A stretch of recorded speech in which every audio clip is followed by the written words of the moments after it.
On the Fox News job hunt tonight, did President Obama have a political agenda with the $787 billion stimulus package? Correspondent James Rosen reports on what the numbers show. Good evening, James. Brett, good evening. Escalating attacks on the stimulus show Republicans determined to use one of the president's early legislative victories against him.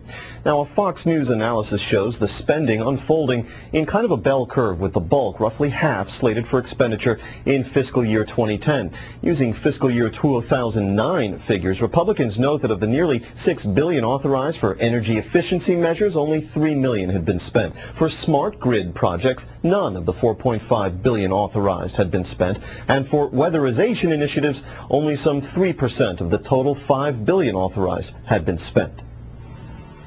In January, we had to pass this massive $787 billion stimulus program in a hurry so that the money could get out of town for shovel-ready, job-creating projects. And yet, with only 12% of it out of town, we've got to ask ourselves, is the administration run by the politicos, David Axelrod and Rahm Emanuel, sitting on the money on purpose so they can trickle it out in 2010, the election year? Key Democrats reject the charge that President Obama had political motives in mind when he signed the American Recovery and Reinvestment Act into law last February. The entire concept and structure of the Recovery Act was spread over 2 years. That was the intention from the beginning.